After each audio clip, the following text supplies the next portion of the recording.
પરંતુ બજેટ રજૂ કર્યા પહેલા દેશમાં આર્થિક સર્વેક્ષણ બહાર પાડવામાં આવે છે, જે આજથી જે સંસદ સત્ર શરૂ થયું, બજેટ સત્ર, એમાં આ આર્થિક સર્વેક્ષણ રજૂ કરવામાં આવ્યું.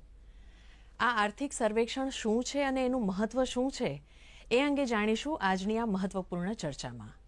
આર્થિક સર્વેક્ષણ 2025 સમીક્ષા અને આશા.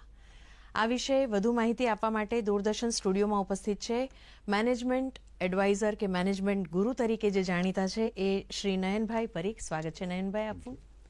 સાથે જ ઉપસ્થિત છે જાણીતા અર્થ નિષ્ણાત ડોક્ટર મૃણાલભાઈ પટેલ. આ બંને મહાનુભાવોનું દૂરદર્શનના સ્ટુડિયોમાં અને આજની ચર્ચામાં હાર્દિક સ્વાગત છે. સૌથી પહેલો સવાલ નયનભાઈ હું આપને પૂછવા માંગીશ કે આ આર્થિક સર્વેક્ષણ શું છે એ અમારા દર્શક મિત્રોને જો સરળ ભાષામાં કહેવું હોય તો આપ શું કહી શકો? એટલે એક મોટો ઇવેન્ટ થવાનો હોય તો શું આગળ થોડી એની પ્રસ્તાવના થાય. એમ જે કાલે બજેટ છે એની પેલું એક થોડું વાતાવરણ જામે, પ્રસ્તાવના થાય, એના માટે આગલા દિવસે આર્થિક સર્વે રજૂ થતો હોય છે. ચીફ ઇકોનોમિક એડવાઇઝર આને બનાવતા હોય છે અને પછી એ પાર્લામેન્ટમાં નાણામંત્રી રજૂ કરતા હોય છે. આમ એમાં ગયા વર્ષની થોડી સમીક્ષા હોય છે. આપણે આપણા ટાઇટલમાં પણ લઈ લીધું છે કે ગયા વર્ષ કેવું ગયું. એટલે આપણે જે પાછલા 12 મહિનાની વાત કરી લઈએ, આર્થિક લેખાજોખા હોય એમાં. બિલકુલ લેખાજોખા હોય, જે આપણે આમાં પણ વાત કરીશું. કેવો જીડીપી ગ્રોથ રહ્યો, નોન પરફોર્મિંગ એસેટ શું રહ્યા, બેન્કિંગ ક્રેડિટ વધી કે ઘટી, કયા સેક્ટરમાં પ્રોગ્રેસ થયો, ક્યાં આપણે થોડા ધારણાથી થોડા ઓછા થયા, જેમ જીડીપી ગ્રોથ થોડો આપણી ધારણાથી ઘટ્યો છે, તો એ અંગે વાત. અને આવતા વર્ષ અને વર્ષો ની એક થોડી ઝલક આપવાની હોય એ પ્રમાણે કે આ વર્ષોમાં આપણે શું કરવું જોઈએ. ઇન્ફ્લેશન જેમ હવે 5.4 થી 4.9 આવ્યો છે, તો આવતા વર્ષે એનું શું પ્લાનિંગ હોઈ શકે, આવતા વર્ષે આપણી આર્થિક પ્રવૃત્તિઓ અંગે શું હોઈ શકે, એગ્રીકલ્ચર સેક્ટર, એમએસએમઈ વગેરે નાના મોટા ઉદ્યોગોને કઈ રીતે મદદ થઈ શકે, એ બધો આખો એક થોડો ચિતાર જે છે આવતા વર્ષ અને વર્ષોનો આપવો અને ગયા વર્ષના થોડો હિસાબ આપવો કે આવું થયું છે. એટલે આ આર્થિક સર્વેક્ષણનું કામ છે. આર્થિક સર્વેક્ષણમાં આ બધી વસ્તુ હોય. નયનભાઈ, જેમ મૃણાલભાઈએ કહ્યું તેમ સૌથી વધારે અગત્યની વાત હોય છે કોઈ પણ દેશનું જીડીપી.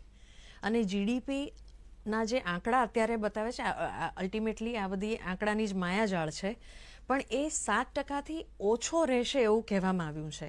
હવે જ્યારે સત્ર શરૂ થવાનું હતું સંસદમાં બજેટનું, એની પહેલા પીએમએ જ્યારે ટૂંક સંબોધન કર્યું હતું ત્યારે એમાં પણ એમણે ઉલ્લેખ કર્યો હતો કે ભારતને 2047માં એક વિકસિત દેશ તરીકે જોવા માંગે છે અને એ દિશામાં જ પગલાં અત્યારે સરકાર લઈ રહી છે. હવે જો આ સ્વપ્નને સાકાર કરવું હોય તો હમણાં જે અનુમાન છે જીડીપીનું એ યોગ્ય છે અથવા ઇનફ છે? જો આપણા પ્રધાનમંત્રી જે છે ને એ એક કરિઝમેટિક લીડર છે અને એ શું છે કે પેલું નિશાન ચૂક માફ પર નહીં માફ નીચું નિશાન, એ એક ચીજ પકડીને ચાલે છે. એટલે એ પેલા પાર્લામેન્ટની બેઠક હોય કે જીડીપી નો ગ્રોથ હોય, વિકસિત ભારતનું સ્વપ્ન હોય, એ બધામાં એમના જે ટાર્ગેટ હોય છે એ એવા હોય છે કે ખાલી ટાર્ગેટ બાંધવા માટે નહીં, પણ એ ઇન્સ્પાયર કરે લોકો. આપણને લોકોને તકલીફ વાળા ટાર્ગેટ હોય છે, એમના ટાર્ગેટ ઇઝી હોતા નથી કદી. એટલે એ ટાર્ગેટમાં હું ગણું છું કે જો આપણે ખરેખર વિકસિત ભારતને 2047માં, એટલે આપણા 100 વર્ષ પૂરા થાય આઝાદીના ત્યારે કરવું હોય તો આપણો લગભગ ગ્રોથ રેટ જે જીડીપી નો છે 8% કોન્ઝિક્યુટિવ રહેવો જોઈએ. 2 દાયકા સુધી. અત્યારે પાછલા દાયકાની વાત કરું એને પરિપ્રેક્ષમાં લેવા માટે, જેમ અત્યારે આ વર્ષનું એક રેન્જ આપી, પણ ખરેખર લાગે છે 6.4 જેવો લાગે છે. હવે જો 6.4 હોય તો પાછલા 10 વર્ષનો શું હતો એવરેજ? 6.4. એટલે હું ગણું છું કે આપણે જે આગળ હરણફાળ ભરવી છે એના માટે કોઈકે તો સ્વપ્ન જોવું પડશે, કોઈકે તો વાત કરવી પડશે. અને ઇમ્પોસિબલ વાત કરવા માટે પ્રધાનમંત્રી કાયમ શરૂઆત કરે છે. એટલે $5 ટ્રિલિયન ઇકોનોમી હોય, 2047માં વિકસિત ભારત કરવું હોય કે વિશ્વમાં ભારતને વિશ્વગુરુ તરીકે પ્રસ્થાપિત કરવું હોય, એ બધી વાત એક સ્વપ્નથી શરૂ થાય છે અને એક સ્વપ્નથી આપણને દિશા. પણ ઇમ્પોસિબલ નથી. એ ઇમ્પોસિબલ નથી પણ અતિ મુશ્કેલ છે. અને આપણે છેલ્લા 5-10 વર્ષથી એ નથી કરી શક્યા, પણ હિંમત હારવાની નથી. અંધેરા ઘના હે મગર દિયા દિયા જલાના જલાના કહાં મના રખના હે. એમ કરીને આપણે એક દીવાથી શરૂઆત કરીએ છીએ અને બહુ જ મુશ્કેલ છે. અને આ બધા મુશ્કેલ એટલે શું કે જેમાં ફેલ થવાના ચાન્સીસ વધારે છે, સફળ થવાના ઓછા છે. પણ કોઈ બી વર્લ્ડ કપ જીતવો હોય તો મહેનત તો એ રીતે જ કરવી પડશે ને. લક્ષ્ય તો લાગી એ રાખવું જવું પડશે. લક્ષ્ય જ જો નહીં રાખીએ તો નથી જ થવાનું. લક્ષ્ય રાખીએ તો થશે અથવા નહીં થાય. એટલે હું ગણું છું કે એને લક્ષ્ય તરીકે જોવું જોઈએ. Correct. એને એક આપણે દીવાદાંડી તરીકે જોવું જોઈએ કે દિશા આપણને બતાવે. આ બાજુ જવું જોઈએ. એટલીસ્ટ આપણે સમજીએ છીએ કેટલા શોર્ટ છે, 1.6 શોર્ટ છે. આવતા વર્ષે એ કરવાનું છે. પણ જો એ કોઈ ટાર્ગેટ જ નહીં બાંધ્યું હોય તો 6.4 ને આપણે કેવી રીતે અવમૂલ્યન કરીશું? એટલે હું એને એ દ્રષ્ટિથી જોઉં છું. અને એ દ્રષ્ટિથી આપણા દર્શકો છે એ પણ જુએ તો આઈ થિંક આપણો કાર્યક્રમ આશાવાદી વધારે બનવું જોઈએ. આપણે ઘણા બધા મુદ્દાઓ એમાં આવરી લીધા. એમાં એક સવાલ એ પણ થાય કે જેમ આપણે જીડીપી કહ્યું તેમ વધારે આમ જનતાને સ્પર્શતા બે મુદ્દા હોય છે, એક મોંઘવારી અને એક રોજગાર. તો આ બંને મુદ્દાને આર્થિક સર્વેક્ષણમાં કેવી રીતે આવરી લેવામાં આવ્યા છે અથવા એનું ચિત્ર કેવું છે? આમ જો તો મોંઘવારીમાં આપણે ગયા વર્ષે હતા 6.4, એની જગ્યાએ આ વખતે આવ્યા છે 5.9. ઘટી છે, મોંઘવારી દર ઘટ્યો છે. મોંઘવારી ઘટી એમ એનું શું મેઇન કારણ કે આપણે વ્યાજનો દર પકડી રાખ્યો છે. એટલે કન્ઝમ્પશન થોડું પેલું ઘટ્યું છે. આપણું જે નાણાકીય સપ્લાય જે છે, લોકોને મને તમને પૈસા મેળવવામાં જે આસાનીથી મળે એની જગ્યાએ થોડું અઘરું રાખ્યું છે. અને વ્યાજનો દર વધારે રાખ્યો છે. આપણને થોડું ચટકે કે આટલો લોન કેવી રીતે લઈએ, આટલું ઈએમઆઈ આવશે એટલે મોંઘું પડશે. એટલે આપણે શું બધા ખેંચાઈને રહીએ. એ શું શેના માટે જરૂર હતી કે મોંઘવારી કાબુમાં આવે. નહીં તો આપણે બધા જે ડિમાન્ડ કર્યા કરીએ અને demand when it is more than supply, એના કારણે જે મોંઘવારી એટલે ડિમાન્ડ અને સપ્લાયનો રેશિયો બેલેન્સ કરવા માટે આપણે જે વ્યાજનો દર પકડી રાખ્યો રિઝર્વ બેંક ઓફ ઇન્ડિયાએ, એણે એનું કામ કર્યું અને આપણી મોંઘવારી જે છે એ કાબુમાં આવી. થોડી 6.4 થી 5.9 આવી. પણ એને જરા થોડું ડિટેલમાં જોઈએ તો મોંઘવારી શું આપણી બધાની વધારે ફૂડની છે. હવે જે ફૂડની મોંઘવારી છે ને એ વ્યાજથી કાબુમાં આવવાની શક્યતા એટલા માટે ઓછી છે કારણ કે માણસે ખાવું તો પડશે ને. એના માટે ધારો કે વ્યાજે લે પૈસા, જે બી કરે એ કોઈ પણ વ્યવસ્થા કરે, પણ રોટી કપડા મકાનમાં રોટી તો એક મેઇન રિક્વાયરમેન્ટ છે. એટલે નોન ફૂડ ઇન્ફ્લેશન જે હોય એને વધારે વ્યાજથી કાબુમાં લાવવું આસાન છે. પણ આ બધી વધારે ડિટેલ્સ એના પગલા સરકાર લઈ રહી છે. પણ હું ગણું છું કે એટલીસ્ટ ઇન્ફ્લેશન કાબુમાં આવ્યું છે. એટલે શું કરવું છે મારા હિસાબે, હવે જો જીડીપી ગ્રોથને આપણે ઉચકવો હોય, કારણ કે 6.4 આયા, 8 આપણો ટાર્ગેટ હતો, ઓલરેડી ડેફિસિટ છે, હવે વધારવો હોય શું કરવું છે? તો હવે વ્યાજના દર ઘટાડવાનો ટાઈમ આવી ગયો છે કારણ કે ઇન્ફ્લેશન કાબુમાં છે. તો વ્યાજના દર હવે ઘટાડો, ઇન્વેસ્ટમેન્ટ કન્ઝમ્પશન વધારો, જીડીપીનો ગ્રોથ થોડો વધારો, અને એ કરવા માટેનો જે તખતો હતો એ તૈયાર થઈ ગયો. તમે વ્યાજનો દરથી જે કાબુમાં લાવવાનું હતું, મેઇન થોડો જે તમારો એક રોગ હતો જેને તમારે ડામવાનો હતો એ ડામાઈ ગયો છે. એટલે હવે તમારે થોડું આગળ વધીને બેટિંગ કરો, આગળ થોડું ક્રીઝની આગળ બેટિંગ કરો. હવે થોડું વ્યાજ દર ઘટાડો, ઇન્વેસ્ટમેન્ટને એન્કરેજ કરો, આપણી ડિમાન્ડને થોડે હવા આપો. એમ કરીને જીડીપીને ગ્રોથ સેક્ટર ઉપર લઈ જવાય, ગ્રોથ ટ્રેજેક્ટરી પર હવે લઈ જવાય. મારા હિસાબે હું આશા રાખું છું કે આવતા વર્ષે એવું થાય. સરકારનું પોતાનું ઇન્વેસ્ટમેન્ટ વધે, પ્રાઇવેટ સેક્ટરનું ઇન્વેસ્ટમેન્ટ વધે, વ્યાજના દર ઘટે, ક્રેડિટની અવેલેબિલિટી રહે.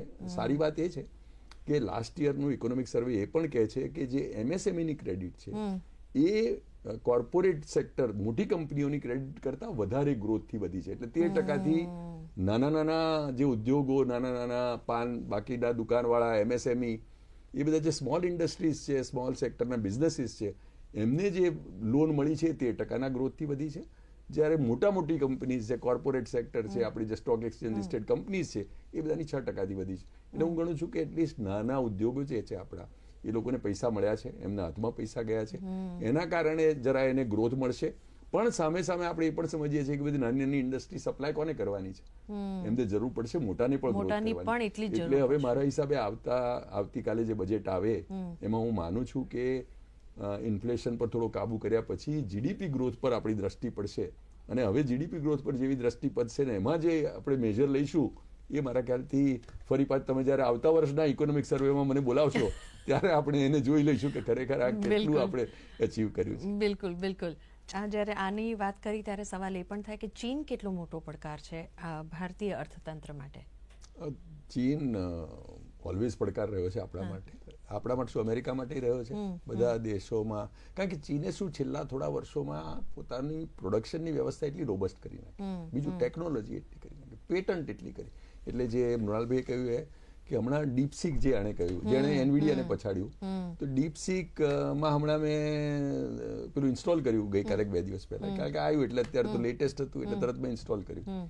ઇન્સ્ટોલ કર્યું પછી હું એક બીજાને પૂછતો હતો, દીકરીને મારી, કે ત્યાં ઇન્સ્ટોલ કર્યું કે નહીં? અરે મને કે મારે ઇન્સ્ટોલ જ નથી થતું, અત્યારે એમ આયા કરે છે, એટલો બધો લોડ છે આખી દુનિયાનો, આખી દુનિયા એની પર તૂટી પડી છે. અને જ્યારે પછી એમાં મેં અંદર લખ્યું કે ભાઈ ચાઇનીઝ પ્રેસિડેન્ટ અંગે શું કહેવું છે, એટલે કે આ મારામાં આવતું જ નથી, આવું ના પૂછશો.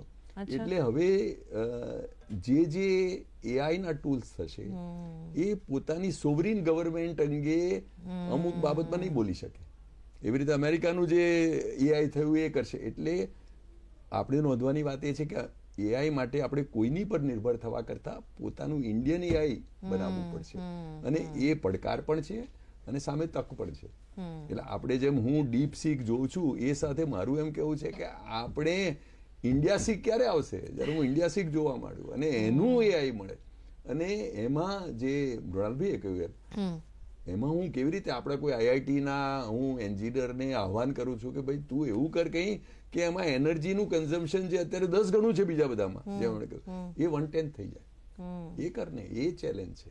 અને આપણે લોકો તો એનર્જીમાં એક નવો ચેપ્ટર લખવાની કોશિશ કરીએ, પણ ચાઇના આપણાથી 10 ગણું મોટું છે. એમાં સોલર એનર્જી, રિન્યુએબલ એનર્જીમાં આપણાથી બહુ આગળ છે, ટેકનોલોજીમાં બહુ આગળ છે, આર્ટિફિશિયલ ઇન્ટેલિજન્સમાં બહુ આગળ છે. બેઝિક પ્રોડક્શનમાં આપણે ત્યાં ચાઇનાથી ઇમ્પોર્ટ ના કરીએ તો આપણી ફાર્માસ્યુટિકલ ઇન્ડસ્ટ્રી અડધી સર્વાઈવ ના કરી શકે એવી પરિસ્થિતિ છે. એટલે ચાઇનાની અત્યારે જે મજબૂત પકડ છે આપણા ઉપર નહીં, આખા વિશ્વ ઉપર. એટલે બધા ચાઇનાનો ઓલ્ટરનેટિવ બધાને જોઈએ છે, પણ ચાઇનાનો ઓલ્ટરનેટિવ આજે વિશ્વમાં એકે એટલા માટે નથી કારણ કે એમણે છેલ્લા 25 વર્ષમાં પોતાને એટલા તાકાતથી ભરી દીધા છે કે બધા લોકો જોઈ શકે કે આ શું કરી રહ્યા છે ચાઇના વાળા. પણ એના મુકાબલાનો કોઈ દેશ, જેમ ડોનાલ્ડ ટ્રમ્પ પણ કહે છે કે ભાઈ ચાઇનાથી હું ચીજો લઈશ એની ઉપર ઇમ્પોર્ટ આટલી બધી ડ્યુટી વધારે ડ્યુટી લગાડી નાખીશ તો લોકોનો ઉહાપો થશે કાલે, એ તો વિચારો. કારણ કે લોકો જે એક ફોન લે છે હવે 10 ગણો ભાવ થઈ ગયો, કેવી રીતે કરશો તમે? લોકોની કોઈ તમે ફૂડ પ્રોડક્ટ કરી, ટી શર્ટ લો છો, તમારે તો આપણે ત્યાં પિચકારીઓથી માંડીને પતંગથી માંડીને તુક્કલ બધું ચાઇના બનાવે છે. હવે ચાઇના આખા વિશ્વમાં એ સપ્લાય કરે છે. એની ઉપર જો હું ડ્યુટી નાખીશ, લોંગ ટર્મમાં સારું છે, એમણે કહ્યું ઇવેન્ચ્યુઅલી બધું સારું છે, પણ આજે શું? આજે મારી આ પાણીની બોટલથી માંડીને ફોનથી માંડીને પાકીટથી માંડીને ગાડીના ભાવ અને બધું જ લોકો પર જીકાય, એટલે લોકોનો ઉહાપો વધશે. એ ડ્યુટી લોકો પર જીકાય છે, મારા ને તમારા ઉપર જીકાય છે, હું ને તમે એ પે કરવાના છીએ લોંગ રનમાં. એમનું કેવું છે કે એના થકી શું થશે કે પછી બહારની કંપનીઝે અમેરિકામાં આવવા મજબૂર થઈ જશે, કારણ કે એ લોકો બહારથી વેચશે તો એમનું મોંઘું પડશે, અહીંયા લેવાશે નહીં. પણ એ બધું ઇવેન્ચ્યુઅલી, જે શબ્દો આપણે બહુ મહત્વના છે, ત્યાં સુધી શું કરીશું? ત્યાં સુધી લોકોની રાડ પડી જશે. કારણ કે એ જે પણ ચીજો વાપરે છે બધા ઉપર તમે એની ઉપર 30% મારો છો. તમે એમ ના માનો હું ચાઇના ઉપર, એ જે ટ્રમ્પનું કાયમ કહેવું છે હું ચાઇના પર 30% ડ્યુટી જીકું છું, એ નહીં. હું ચાઇનીઝ ચીજો કન્ઝ્યુમ કરતા અમેરિકન ઉપર 30%, તમારા પોતાના નાગરિક ઉપર રાઈટ પર્સપેક્ટિવમાં તમે જોઈ શકશો. અને તમારી જાતને એટલી મજબૂત કરો કે તમારી પ્રોડક્ટ જે છે ચાઇનાની પ્રોડક્ટની હળોહળ ઊભી રહે. તમારે આ બધી કાખ ગોળી આપી અને એને જો ચલાવવાની હોય તો કેટલો વખત ચાલશે? થોડો વખત ચાલશે. કરેક્ટ. આપને નયનભાઈ પૂછવા માંગીશ કે ગયું વર્ષ 2024નું વર્ષ આખા વિશ્વમાં આમ જોવા જઈએ તો ચૂંટણીનું વર્ષ હતું. ઘણા બધા દેશોમાં ચૂંટણી થઈને સરકારો આવી કે સરકારો બદલાઈ, તો એના પરિણામોની ભારતીય અર્થવ્યવસ્થા ઉપર કંઈ અસર પડી છે અથવા પડશે? હા, પડી જ છે. આપણે જોઈએ છીએ. જો ડોનાલ્ડ ટ્રમ્પની વાત નથી કરતા, ટ્રમ્પ સાહેબ આવી ગયા એટલે એમણે સોપો પાડી દીધો બધે, દરેક જણને કહી દીધું ચાઇના ને ઇન્ડિયા ને. એ તો આપણે માનીએ છીએ કે આપણી દોસ્તી સારી છે, પણ એ તો ઇન્ડિયા નહીં. એમને તો ક્લિયર વાત છે કે મારો દોસ્ત તો એક જ, હું પોતે, અને અમેરિકા જ મારો મેઇન મેટર ઓફ ઇન્ટરેસ્ટ. બાકી હમણાં બોલ્યું ત્યારે એમણે ઇન્ડિયાને કહ્યું કે ઇન્ડિયા ઉપર ડ્યુટી જીકવી પડશે, એ લોકો અનફેર છે. જે પણ જો અમેરિકાનું પ્રમાણે લાઈન પર ના ચાલ્યું અને એના કારણે આપણી નિકાસ ઉપર અસર પડવાની, આપણા નિકાસ પર અસર પડશે જ. કારણ કે આપણી નિકાસ, આપણે જે અમેરિકા જોડે આપણું ટ્રેડ બેલેન્સ છે એ આપણી સાઈડ ઉપર છે, એટલે આપણે ત્યાં આગળ એક્સપોર્ટ વધારે કરીએ છીએ, અમેરિકાથી ઇમ્પોર્ટ ઓછું કરીએ પ્લસમાં છીએ ત્યાં. હા, એટલે અમેરિકાને એના પેટમાં તેલ રેડાય છે કે ભાઈ તમે મારી પાસે મારે ત્યાં વેચી જાઓ કોઈ બી દેશને એમ છો, થાય. મારું હા. લેતા નથી એટલું, Correct. એનું તો એમ છે તમે મારી પાસે વધારે લો, તમે ઓછું આપો. હવે એ જે છે, કારણ કે આપણી જેમ આઈટી વાળા છે, હવે આઈટી સર્વિસીસ આપણી એક્સપોર્ટ કરવામાં આપણે એટલા ખાટું છીએ, આપણી કોસ્ટ એટલી ઓછી છે, આપણે એટલા એફિશિયન્ટ છીએ, આપણા પ્રોગ્રામર એટલા હોશિયાર છે, અને આપણે લોકો એટલા વખતથી એ કર્યું છે કે એ આપણને ક્ષેત્ર પૂરું ખબર છે, like back of our hand. એટલે આપણે એ અને એના export બધા જ કરી. મહારથીઓ ઇન્ડિયન જ છે યુએસમાં ભલે. એટલે એ આપણે જે અમેરિકામાં કરીએ છીએ, હવે જો એ લોકો એની ઉપર ડ્યુટી બી નાખશે તો એમના માટે એ બધું કરવું અઘરું છે. પણ આપણા માટે શું છે, આપણા માટે એ ચેતવાની જરૂર છે કે ભાઈ હવે અમેરિકાને છોડી અને આપણે બીજા દેશો પર નજર ફેરાવો, બીજા દેશો ઉપર પણ એક્સપોર્ટ કરવાની તૈયારીઓ કરો, કારણ કે આમનું નક્કી નથી, કાલે ઉઠીને ડ્યુટી નાખી દેશે, એમનું જે થવું થશે, પણ આપણું તો એક્સપોર્ટ અટકી પડશે. એટલે આપણે અમેરિકા પ્લસ બીજા 10 કન્ટ્રીઝ એવા શોધવા પડશે જ્યાં આપણે આપણા ભાવથી આપણી ક્વોલિટીની આપણા ચીજો terms પર. આપણા ટર્મ્સ પર વેચી શકીએ. બિલકુલ એ આપણા માટે વેકઅપ કોલ છે. બિલકુલ. નયનભાઈ અને ડૉક્ટર મૃણાલભાઈ, આપ દૂરદર્શન સ્ટુડિયોમાં આવ્યા અને આ એક ખૂબ જ વિશાળ એક સબ્જેક્ટ છે કે આર્થિક સર્વેક્ષણ એક મોટો મહાસાગર છે, પણ એમાંથી ચૂંટેલા મોતી લઈને આપે સરળ ભાષામાં અમારા દર્શક મિત્રો સાથે વાત કરી, એ માટે આપ બંનેનો ખૂબ જ આભાર. Thank you so much. દર્શક